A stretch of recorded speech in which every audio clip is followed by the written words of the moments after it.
Hey, it's the Nerdy Sports Fan, and we're talking NFL Draft.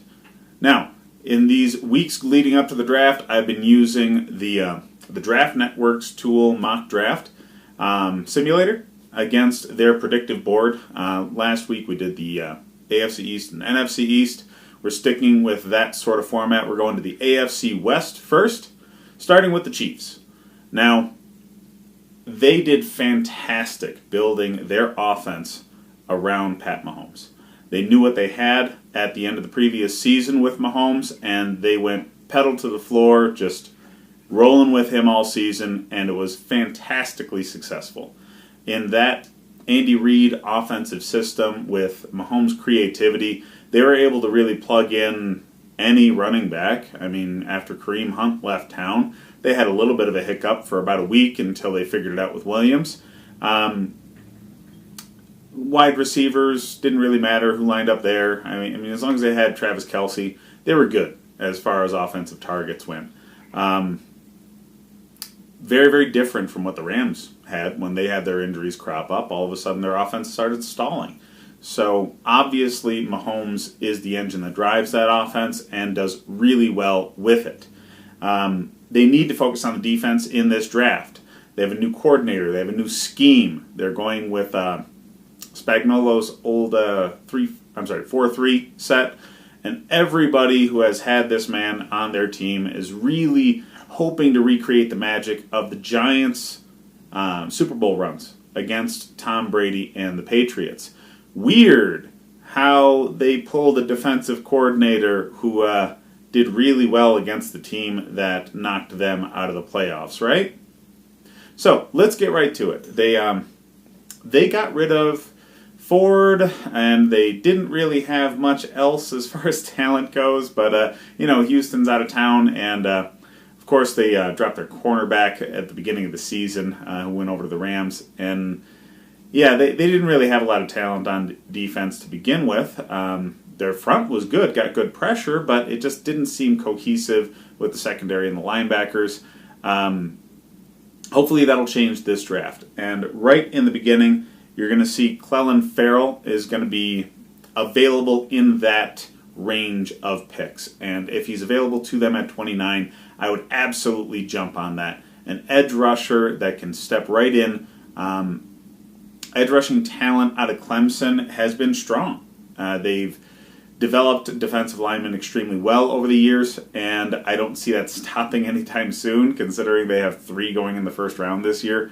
And trust me, I'm sure 3 are going in the first round this year for their defensive line. But Clelin Ferrell, was he 6'5", high 200s, and he's fast. So anybody would be glad to have him. The only reason he's this far down the board is because players like Nick Bosa and Josh Allen and Rashawn Gary are phenoms. And, Ferrell, Burns, names like that are going to be around for this pick. And if Ferrell's available, snap him up. That's what I did in this draft sim at 29.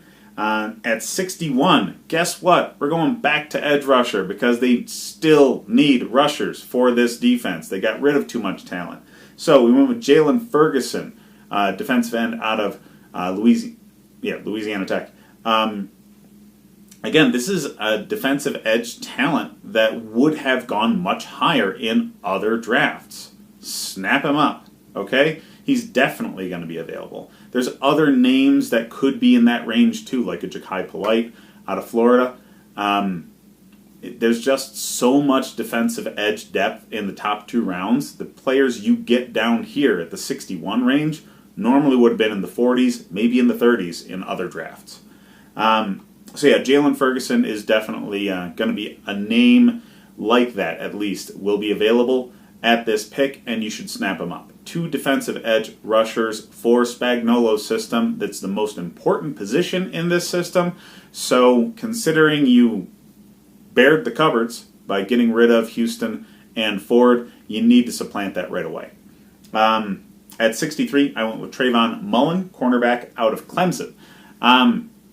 He's not one of the fantastic elite players. Obviously, in this range, you're getting down to players that'll be more scheme fits that you can train to do one sort of thing for your defense, and plug and play. And that's what most corners of this age and this talent range are going to be anyway. You can get corner depth that'll fit in at slot play, or line up really well against like a third or fourth wide receiver at this range, and that's really all you're looking for. Defensive front is so important, and with what they've addressed earlier in the draft, in this simulation, defensive front will be hugely upgraded.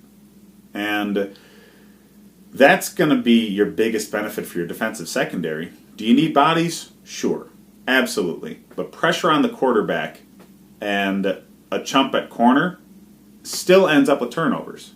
So, yeah, addressing corner this late is fine. Lastly, in the top 100 picks here, I went with running back Justice Hill. Now, I know, they used any running back as a good replacement for Kareem Hunt, and it seemed to work.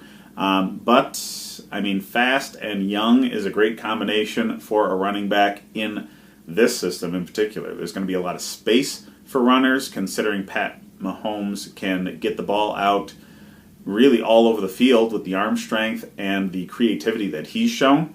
So running backs are going to have a lot of gaps, and somebody with his speed that can really just take it to the house at any snap with space, it's going to be a great combination. So I think the Chiefs, because of the flexibility they have with Pat Mahomes and Kelsey in that offense, they can focus on defense, maybe get a couple of late-round talented offensive players to supplement the loss of Kareem Hunt. But, yeah, they don't need much. They need to revamp this defense, and this is the perfect draft to do it in.